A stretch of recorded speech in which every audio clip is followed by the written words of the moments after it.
Hey, I'm Alex Radcliffe from Board Game Co, and this is News and Week in Review, where we're going to go through a variety of news pieces, the topic of the week, the games I played, the week in review based on all the videos I've done that past week, and of course at the end, a movie review or two.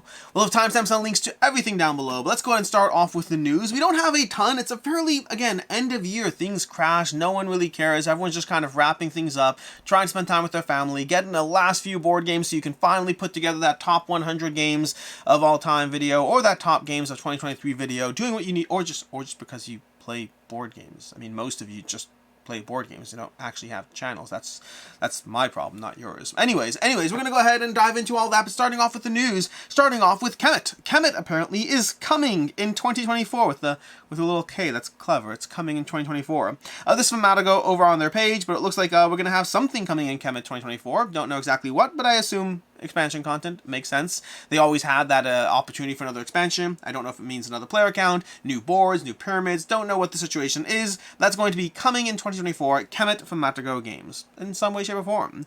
We also have over here Tiny Epic Game of Thrones, which genuinely, I saw this on social media. I thought it was a joke. And I think part of that is because I think it happened, and then people were posting other Tiny Epic games that they're going to come, and those were all jokes, so I just thought the whole thing was a joke. I didn't realize we're really going to see Tiny Epic Game of Thrones coming to you from Gamelyn Games. That's basically going to be coming in 2024. 1 to 4 players, 60 minutes, wage wars across Westeros. Happy for Gamelyn Games. Oh, in association with OP, the OP, okay, in association with the OP. They have the license and all that. So I'm intrigued. Again, Tiny Epic in general. I like Tiny Epic Vikings. Most of the Tiny Epic series has not landed as heavily for me. I've enjoyed them, but usually I'm like, hey, maybe I just want the epic and not so much the tiny part. But that's going to be Game of Thrones, Tiny Epic Game of Thrones. I'm sure this will do well for them. How well is always an interesting question. A lot of it will depend. I mean, I know that Gamelyn Games, they recently did that. Oh my gosh, I have a copy. I have a copy of, what's that game they did? Darn it.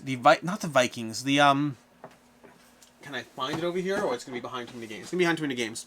There's another game that they did that I'm blanking on. That was a TV show that they made into a board game that I need to play at some point. But anyways, they've done that, and that one did decently. So I think it might depend on how well it manages to look like a Tiny Epic game. Can they catch that hybrid audience? Sometimes you go into the IP of something and you miss it because it doesn't appeal to your core audience, and it's not appealing to the IP audience. But sometimes you have something like Marvel Dice Throne, where you're able to both appeal to your core audience while appealing to the IP audience. That's when you have a successful campaign. I'm curious to see how Tiny Epic Game of Thrones will be received, will do.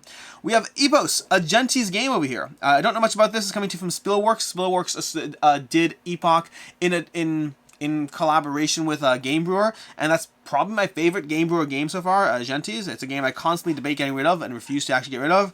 I don't know how this is going to be a Gentes game or not. I don't know what they're like doing or not in this title, but I'm intrigued and excited because anything that says a Gentes game, I liked Gentes quite a bit. Although again, I do frequently debate getting rid of it just so on the same page. That's not because it's not a great game, it's just it doesn't hit the table as often as I like. On the flip side is I constantly say no, and I constantly hold on to it because I like it a lot. So there is that dynamic at play.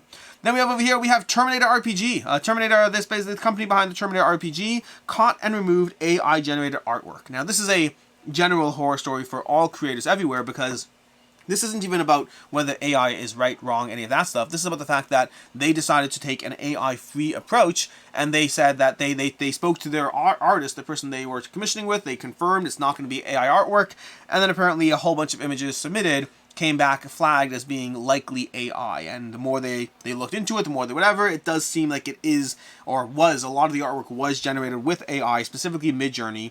There's various tools you can run things with that will tell you the probability that it was done with AI based on a whole variety of factors of things to look for, so that's not the best. It's not the best for the artist to confirm that they won't be doing AI. And again, allegedly, at the end of the day, the fact that it's saying AI, unless it's confirmed proof, it is allegedly, but it does seem like it likely was AI, and the artist confirmed it was not. And then additionally, just in general as a creator, this is a horror story. You have to go ahead and deal with any number of things. You have to redo the artwork. You have to go ahead and go back to the licensor and work with them. You have to appeal to your audience. So you may have sold things to your audience based on how things looked, especially if it's on crowdfunding, and this was on crowdfunding. So there's always these questions and conversations, but ultimately it's a sucky situation to be in as a creator. And I mean, the artist's probably not in a great position either, but that one seems like more like it's his doing. And then lastly, over on Board Game Ramblings, we have the Rambling Awards. If you don't know about them, Johannes and Sunniva over on Board Game Ramblings. I'm sorry, I'm not able to get this properly in the shot, so it's like just zoomed in on their faces. But Board Game Ramblings, they do every year, or at least maybe not every year, but some years, they do the Rambling Awards, and that's basically a bunch of categories for best narrative game, best small box game, best this game, best that game. They do all of those. This is something that they did in collaboration with a bunch of other creators, having creators jump in and, you know, present and announce the award for that category. That's going to be Board Game Ramblings, you know, doing their Rambling Awards for 2023, featuring 23, because 2023, amazing guests. Actually, I don't know if that was intentional or not, the 23 part, but it sounds like it could have been. And that's what we have for our news of the week, which means it's time to move on to our topic of the week. And our topic of the week, related to awards in general, or even related to that little, you know, snippet earlier about spending time playing those last games in 2023 for your best games of 2023 lists.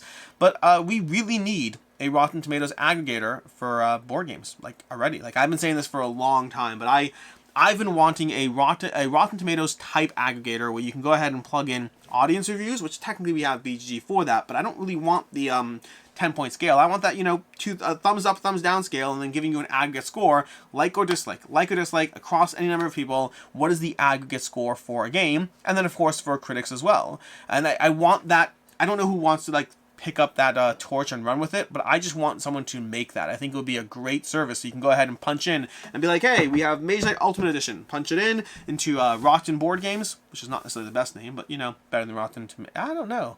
Rotten Board Games. You plug into Rotten Board Games and you go ahead and you're like, oh my gosh, it's got a 82% critic rating and it's got a, you know, 89% audience rating, and the critics over here say this, this, and this, and we can go ahead and drill down and see that Tom Vassell said that. Like, a Rotten Tomatoes can you imagine how much easier a top 10 of 2023 would be if you just plugged it into an aggregator, instead of having to go to dozens of channels who are putting out top games of 2023. And make no mistake, I'll be doing one as well. I didn't do it yet, but I will be doing a top games of 2023 at some point.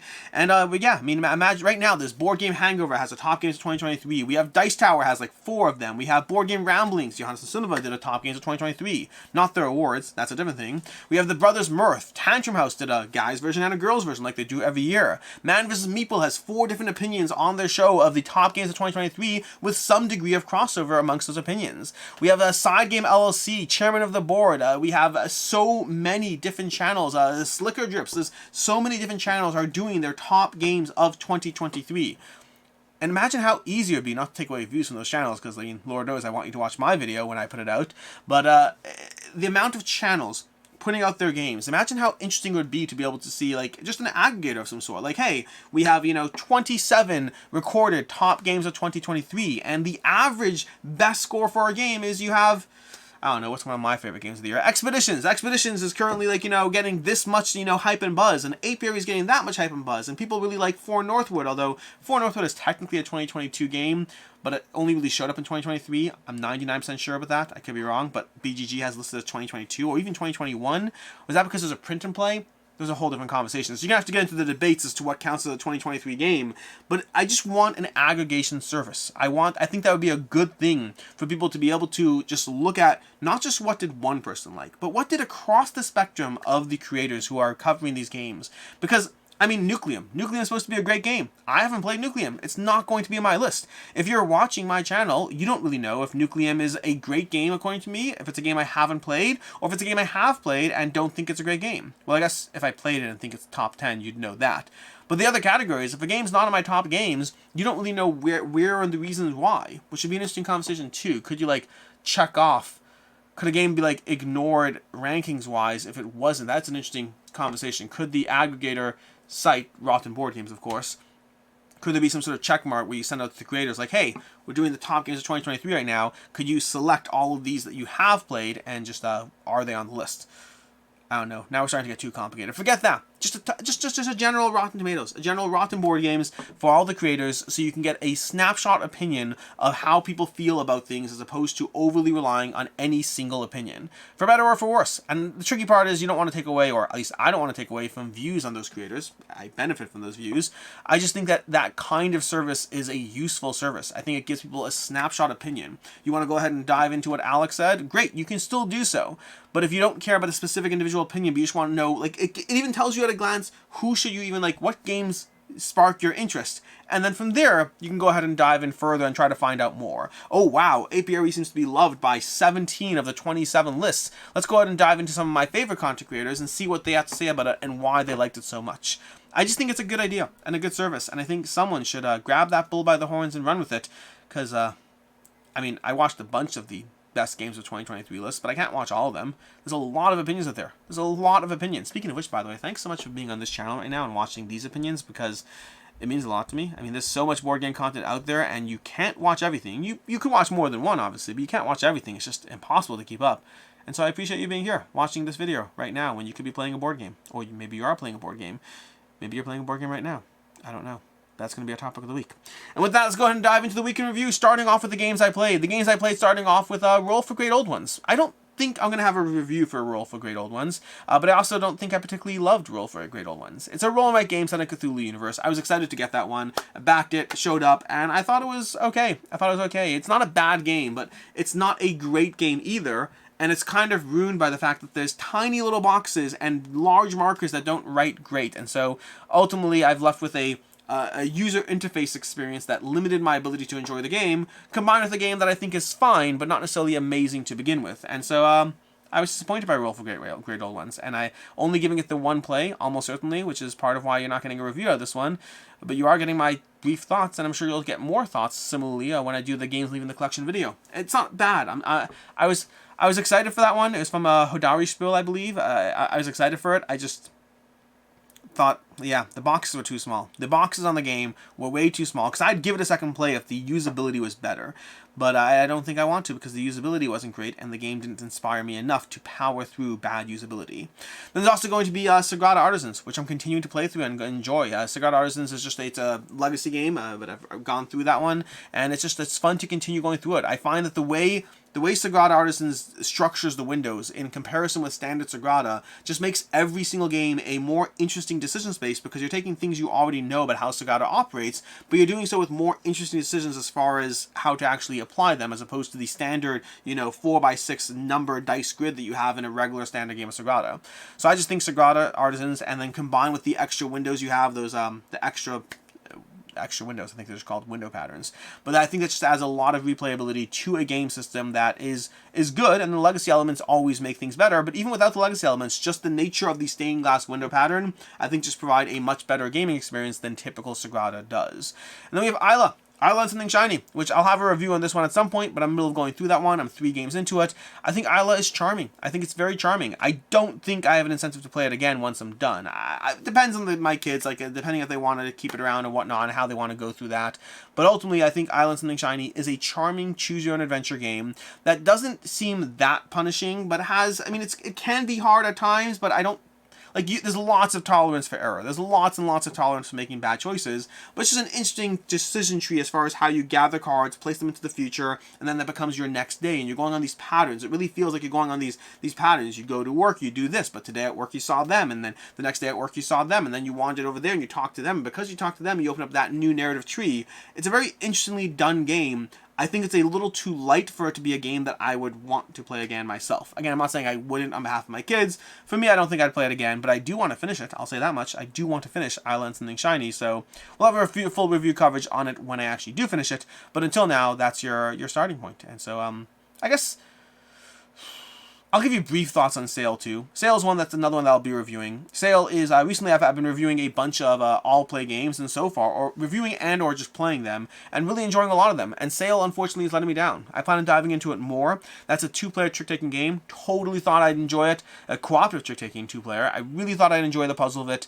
So far, I'm finding that the puzzle feels more like it's about just trying to get rid of your cards in the right way to set up the best tricks. Which, granted, all trick-taking games have that as an element, but in this game it feels like that's the entire game. The rest of it doesn't feel overly satisfying based on my first play. I do plan on diving into it again, possibly playing with the expansion content as well. It's quick enough, it's easy enough, I'll get my multiple plays on it, and then we'll see. I've been like I said already, I've been reviewing a bunch of all-play games positively enough that I don't mind the balance factor of one that didn't work for me, but I was really, I totally thought this one was an easy pickings, easy success for me, and sadly, it is not. That's gonna be Sail. And with that, we're going to go ahead and dive into the week in review, starting off with this past Saturday. I reviewed Kohaku from 20th Century Games. Kohaku is a fine game. I enjoy it. It's a 3.5 out of 5, but it also doesn't hold up in comparison with other games in the genre that you see nowadays as far as the vast variety of point-scoring optimization games. So 3.5 out of 5, it's fine, but ultimately not sticking around. I think had I played that 3 years ago, my mind would have been blown. I think I would have loved it. But I think it's come so far as a genre that it's still a good game, just not what I need to hold on to. We have Run from Fowers Games. Gave it a 4.5 out of 5. Love Run. I think it's fantastic. I think it's really well done. Very excited to continue to play that one. I just think it's a great two-player hidden movement game that's very accessible, easy to dive into, and very rewarding. On Sunday we had a review for supporting the channel. That was the first video that went up on Sunday. It's just a general conversation around, hey, you know, I've been doing videos for a while. I recently spent a decent amount of money on camera equipment, and I also need to go ahead and buy a new computer. And to that end, just running a support drive, which I really should just do as a yearly thing in general. But maybe I will. I don't know. This time was very much inspired by specific expenditures. I might try to do it as a yearly thing. I think it's a good thing to have at the end of the year. And also, just to all of you, just thank you. I mean, the amount of support shown so far has been incredibly inspiring. I'm incredibly grateful for it.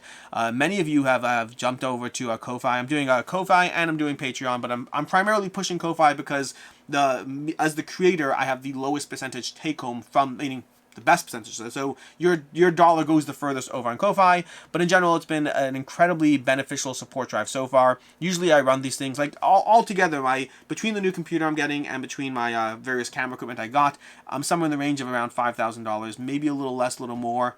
Maybe a little more. I think a little more is going to be the total expenditures I have for the channel this year as far as new equipment. And ultimately, when I run these drives, they can go any direction. You can get that. You can get $5,000 easily, or you can get $700 and call it a day. So far, the support drive is at $2,000, which I really appreciate. Of which around $600 of that is recurring on over on Ko-Fi, which is I'm tremendously grateful for that. It really makes.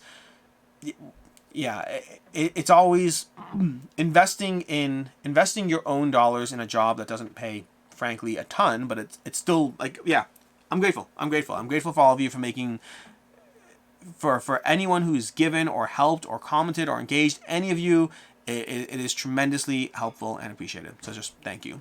Later on Sunday we started off the top 100 games of all time, starting off with our number 100 down through 91. A bunch of games in there. We had we had at the very, very, very tippity top. Was it The Great Wall was number 100? No. Why'd I feel Project Elite? Project Elite was number 100. The Great Wall was in that video, but a bunch of fun games to go ahead and get into. As usual, these are the ones that are on the cusp. Depending on how that goes, depending on how I play them, they could move up in future years, or they could be pushed out. Anything on that edge is in a risky spot that could go either direction. Then later on Monday, moving on to Monday, we had our top 10. No, it wasn't top 10 Crown vid. Monday's video was the games I'm most excited to arrive in 2024. Just going through a bunch of games that I'm really excited to have them show up. In fact, I had somebody comment on, am I not excited about... It was a CMON game. Darn it. What CMON game am I really excited for that I forgot about?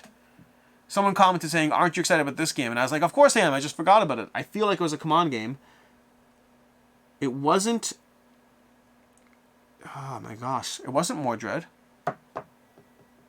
Why am I... Oh, Cthulhu Death May Die. Someone said Cthulhu Death May Die, Season 3 and 4. And I was like, yes, that would be a good choice. I totally forgot about that one. But basically, a bunch of campaigns I'm really excited to see arrive in 2024. That was Monday's video. Tuesday, we had a few things. We had a Dark Providence gameplay. This is a Cthulhu Dark Providence from CMON Games. Did a gameplay with Meg and Travis Chance. This is a sponsored gameplay. Please take that into account because there will be a review. The review is not sponsored, but any taintedness between me playing a game and getting a check for that at the same time as reviewing it, completely understand that. Rest assured the video will have pros and cons in it, and there are things I like and don't like about Dark Providence. Overall I enjoy it, but there are things I like and don't like about it. But again, please take that into account as we go through it. The review is not sponsored, but it's a fussy line and I get that. But that's going to be Tuesday's gameplay. Later on Tuesday we had a review for Time Division. I gave Time Division a 2.5 out of 5. I thought Time Division was fine. I did not think it was amazing. I thought it had promise, a lot of promise. Like, the promise part was great. There were a lot of things Time Division did that were very rewarding. They have multiple decks. It's basically a two-player system where you try to get in each other's heads to a degree and try to outplay them. Really well done in certain elements. Ultimately, I thought the iconography and the challenge of playing it was just so much work and just not worth the effort. That was Time Division. So, again, I I want more out of it because there's a good game in there, just not in the ultimate end of the game. End of the day of the game I played was not good enough. Then we had later on Tuesday, we had a review for Sankori. Sankori was the last review to go up on Tuesday. I gave that a 5 out of 5. So going from a 2.5 directly to a 5 out of 5. Sankori is the last 5 out of 5 you're going to see on this channel this year. I'm pretty sure. I don't think I have any 5 out of 5s coming. I'd be surprised if I do. But Sankori is the last 5 out of 5 you're going to see. Bringing my grand total of 5 out of 5s up to... I don't actually know. I don't have that number. I think we're at like 7 for 2023. I think maybe it's 8. I'd have to go check. But either way, Sankori, 5 out of 5. Really enjoy that one. It is a nice, meaty Euro game with a lot of decisions and a lot of branching paths and a lot of ways the game is going to play out differently every single time you play it. But that's Sankori, the something of the... There's a longer title to it. I just don't remember what it is. Then on Wednesday we continue the top 100 with our 90 down through 81. Wednesday used to be a 3 video a day video. It's going to be shifting to a more of a topical or top 10 list, something like that. But until the top 100 is done, Wednesday is going to be continuing the top 100. So yeah, we did 90 through 81, just going through more games.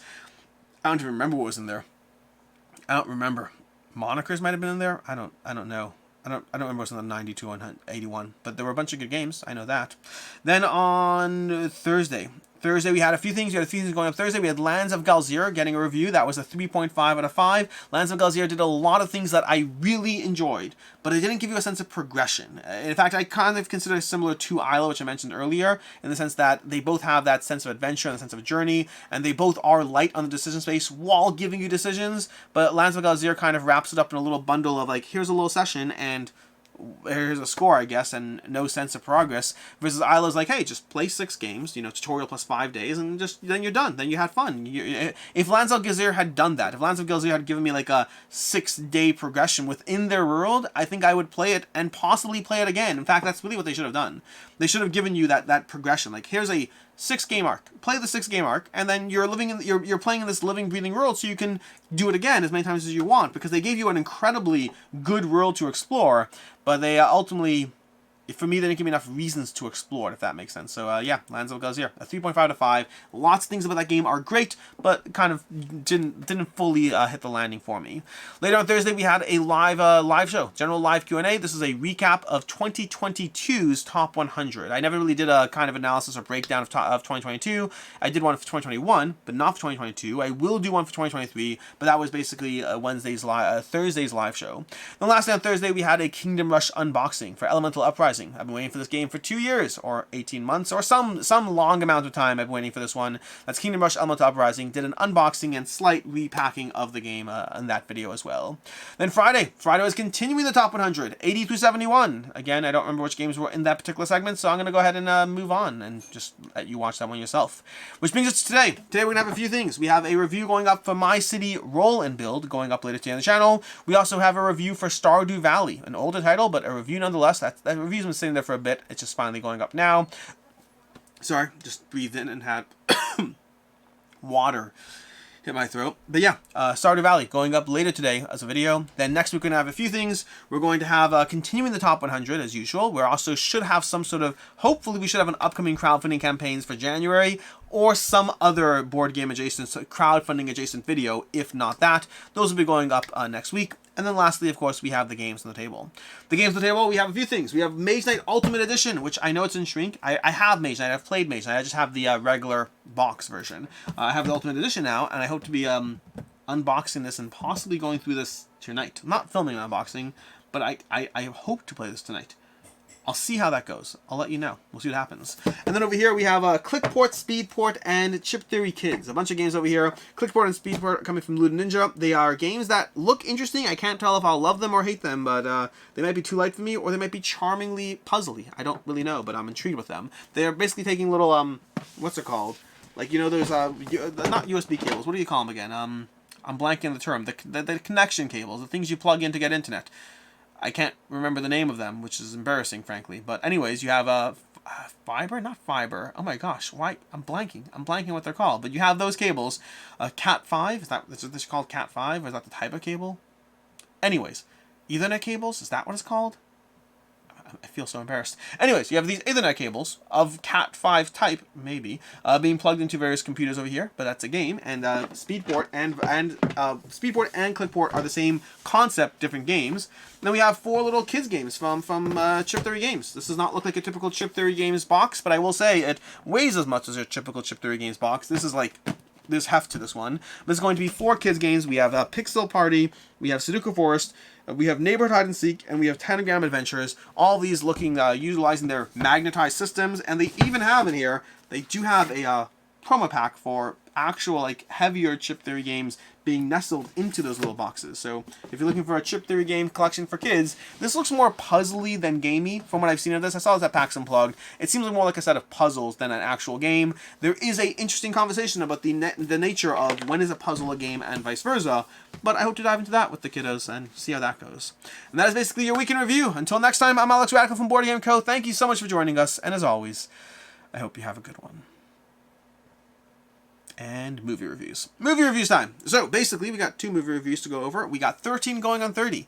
I watched, I can't remember the name of the game, but I watched a family swap video that had Jennifer Gardner in it 2-3 weeks ago and talked about it a few weeks ago, and I thought it was so bad that I had to go watch 13 going on 30, which is also kind of semi-body swap situation, just more of a, not the exact same genre, but that's with Jennifer Gardner as well, and I had to go watch that as a palate cleanser. It's been a long time since I watched 13 going on 30, but it holds up. For me, that one holds up, and maybe it's just nostalgia, I don't know, but the general premise of 13 going on 30, 13-year-old girl is, like, you know, having issues with her, what is this? 13-year-old girl's having issues with her, life, I guess, and she goes into her closet, and, you know, sparkly dust later, and she's suddenly 30 and living in her future, where she's a terrible human being, and she's realizing she's a terrible human being. And then from there, it's a finding yourself journey, but I like it. I think it holds up. I think there are ways you can have body swap situations where you swap bodies, as aka Freaky Friday, or whether you are living in your own body as a teenage girl. I think there are ways you can do it that are very entertaining. Whatever that family one she watched, the one that I watched that was on Netflix, like, it just was bad. It was bad. Really, really bad. But this one I really like. 13 going on 30 does hold up years later, at least for me. And then we have Teenage Mutant Ninja Turtles, The Mutant Mayhem. I finally got a chance to watch that one. Heard a lot of good things about it. I like it. I didn't necessarily love it, but I did enjoy it. I thought it was funny. It has that art style from Into the Spider-Verse, where you have that kind of very comic book, but animated in a way that really works well. I love that style. Style-wise, stylistically, love it. As far as the actual story, I've never been a huge Teenage Mutant Ninja Turtles fan in general, so, like, take it with a grain of salt, any opinion I have. But I just thought it was okay. I thought it was fine. I thought they did the characters, they did their thing, they had a charm to the characters, kind of find themselves. It's almost more as if the TMNT, the Teenage Mutant Ninja Turtles, almost as if they're more finding themselves and discovering who they are and their place in the world and how powerful they can or can't be. They're not, like, super powerful and we got this. They're much more, you know, we can barely figure out what we need to do to survive kind of vibes. And I thought they gave them a nice sense of charm to them, that I enjoyed the characters. I thought the story was fine. I don't know if I cared for the particular final showdown. I thought that was a little, like, I don't know, what's the word? Deus Ex Machina. It just felt like things lined up in ways that they had to line up. It didn't really feel as, you know, like it really made sense considering how weak the Turtles are most of the time and how, like, hey, we can't do anything, but, like, look at what we actually did at the end. That felt like a little bit of a disconnect, but overall, I enjoyed it. I thought it was a fun, entertaining movie that did not wow me, but I did have fun watching. So that's that. And then lastly, we have one more. Did I say 2? We have 3. Because we have Godzilla. We have Godzilla -1. I got a chance to finally watch that because everyone and their mother is going on about how good that movie is. And the clincher for me was speaking to somebody who walked in seeing that movie only because everyone else had gone on about how good it was. They were like, fine, I guess I'll see it. And then they were like, wow, it was that good. And I liked it. I did. I thought it was a good movie. Like, I enjoyed the entire time watching Godzilla -1. But I don't know if I walked away from it being like, this is the movie to go see. It was a good movie. I thought it did a good job of giving you the monster stuff with a degree of, you know, impressiveness, giving you the interactions between characters, a good storyline. It invested you into the characters. It did a really good job at doing that. Like, you cared when people die. That's an important thing in movies. You should care when characters die. You should care about the story. You should have some degree of empathy for everything going on, and it invested you into a sense of terror that's going on. And, like, I think it did a good job. But, like, I mean, I think there are other movies I could have seen in theaters this year that I thought it was good. I thought it was very, very good. It's a solid 4 out of 5 in a world where everyone else was giving it a 5 out of 5. So that was my opinion of Godzilla -1. I liked it. I recommend you see it. I don't know if you need to march out to a theater to see it. It was good. I don't know. I guess I'm only... Again, I still liked it. I kind of feel... Here's the way I feel about Godzilla Minus One, which is actually similar to the way I feel about Earth.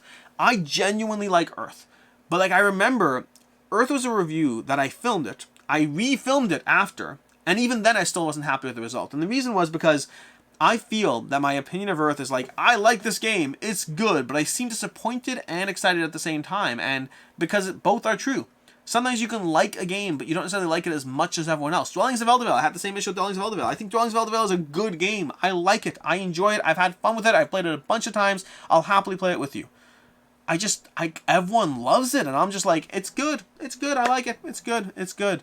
So sometimes when everyone else loves something and I'm just liking it, then it's like, I'm not even trying to be like anti the new thing or the thing people love. Like, I hate it. When Avatar came out, I remember when Avatar came out, and I watched Avatar, and there were like all these, there were three groups of people. There were like, Avatar's so good. Then there was like, Avatar's good. And then there's like the anti-hype culture. Like the, oh my gosh, Avatar's a terrible movie. I can't understand why people like this. It's basically just, what was the movie it's based on? Not Pocahontas, but there's another one that's kind of like, I can't remember what it's called. But there's some other movie that people are saying it was based on that had a very Pocahontas vibe to it. But I can't remember. Anyways, but like, lots of people are like, just, this is not a good movie. And I'm like, these are good. Godzilla Minus One is good. Earth is good. Dwellings of Eldervale is good. I just feel like I'm still missing the Kool-Aid, even as I enjoy the thing, if that makes sense. Anyways, that's going to be your week in review. Until next time, I'm Alex Radcliffe from Board Game Co. Thanks so much for sticking around, and as always, I hope you have a good one.